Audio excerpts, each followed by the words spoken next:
Hey everyone, welcome back. Today we're diving deep into something I know is on a lot of people's minds, careers. Yeah, for sure. It's a big one. It really is. And we've got this awesome document we're looking at today called Career Strategies, Finding Your Perfect Fit. I think there are some seriously useful nuggets in here that we can all use no matter where we are in our careers. Absolutely. So let's get right to it. The document really stresses that knowing yourself is absolutely key when it comes to finding the right career. Right off the bat, it's like the foundation. Totally. Yeah. It sounds obvious, but it's something a lot of people skip over. Yeah, they kind of just fall into something, or they go for what sounds impressive to other people, but not necessarily what's actually right for them. Exactly. And I think that's where those personality tests the document mentions come in. Uh-huh, like MBTI and hmm DISC. Yeah. Have you found those to be helpful at all in figuring out your career path or helping others figure out theirs? I think they can be useful, but the thing is, you can't take their results as some kind of absolute truth. They're more like a starting point. Yeah, they get you thinking. Yeah, exactly. Like, if your MBTI result suggests you're more introverted and you get energy from working independently, well, that might mean a career in sales where you're constantly interacting with people might not be the best fit. That makes a lot of sense. But on the other hand, maybe a research role where you can really dive deep into a subject on your own would be a better match. I see what you mean. So it's not just about your interests. It's about understanding how you like to work. Exactly. Okay, so you've done some self-reflection, maybe taken a personality test or two.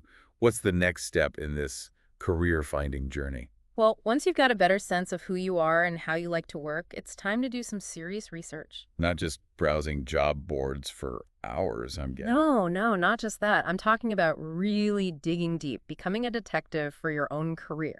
I like that. A career detective. So the document mentions LinkedIn, which is a great resource. Oh, yeah, for sure. But it's not just about having a profile. You've got to use it strategically. Yeah. Find people who are doing what you think you might be interested in, people who are considered thought leaders in those fields, and see what they're talking about. Yeah, what skills they're highlighting, what their career paths have looked like. Right. It's like getting a glimpse behind the curtain. So much better than just reading a generic job description. Absolutely. Okay, so we've got self-awareness and research covered. The document also talks a lot about the importance of experience. Yeah, getting your hands dirty. Exactly. But what if you're already working in a certain field and thinking about switching to something completely different? How do you get experience in that new area without just quitting your job and hoping for the best? Well, there are a few ways you can go about it. It's all about being a little creative and exploring your options. Like what? Well, you could try freelancing on the side, using the skills you want to develop. Ooh, that's a good one. Or maybe there's a project you could volunteer for that would let you gain experience in that new field. That's a great idea. You could even see if there's someone you could shadow for a day or two, just to get a feel for what their work is really like. That's so smart. And you're not necessarily diving headfirst into a whole new career. You're just dipping your toes in. Exactly. That reminds me of this time I volunteered to help out with the marketing for a local nonprofit. I wasn't even thinking about a career in marketing at the time. No way. But working on that campaign, I realized how much I enjoyed the strategic thinking involved. And that experience actually led me to explore marketing more seriously.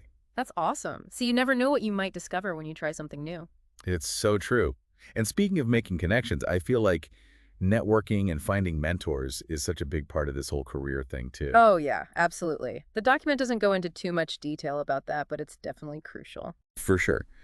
But I think a lot of people get intimidated by the idea of networking.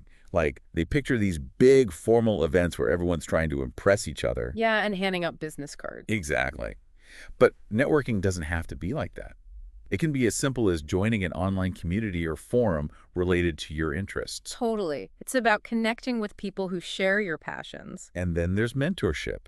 I've had mentors who have completely changed the trajectory of my career. Same here. I think a lot of people hesitate to reach out to potential mentors, but you'd be surprised how many people are willing to help. I know. I once cold emailed an author whose book had a huge impact on me. I just expressed my admiration and asked if she had any advice for aspiring writers. And she Wow. responded. And she actually became a really valuable mentor to me. That's fantastic.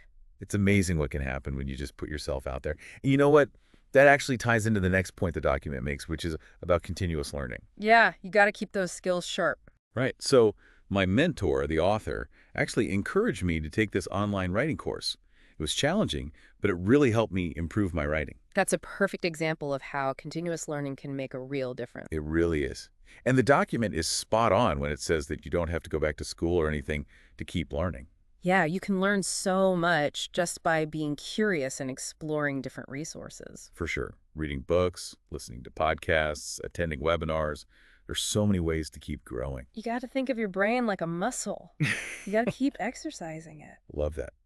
Okay, so we've talked about knowing yourself, doing your research, getting experience, networking, finding mentors, and committing to lifelong learning.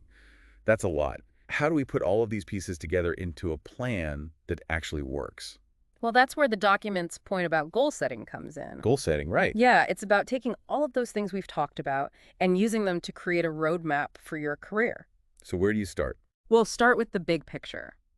Where do you want to be in 5 years? 10 years? What does your ideal career look like? Okay, so you have your destination in mind. Right. Then you break it down into smaller steps. What skills do you need to develop to reach that destination? Who can you connect with to help you along the way? What experiences do you need to gain? So it's like planning a trip. You know where you want to end up, and then you figure out the best route to get there. Exactly. But just like with any road trip, you gotta be prepared for detours. Because sometimes those detours lead to the most amazing discoveries. Absolutely. The document makes a great point about adaptability. You Right. gotta be flexible and open to new opportunities, even if they weren't part of your original plan. Because sometimes the most exciting opportunities come when you least expect them. So true. Your career isn't a straight line, it's a journey full of twists and turns. And you know what?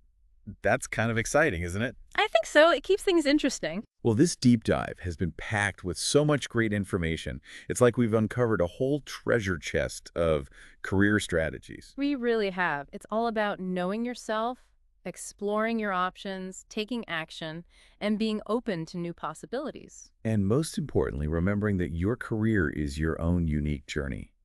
It's about finding what truly fulfills you.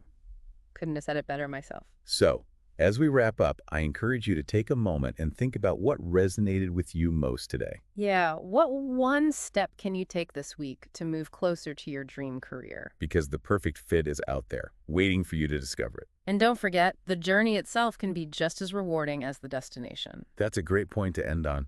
Thanks for joining us on this deep dive, everyone. We'll see you next time.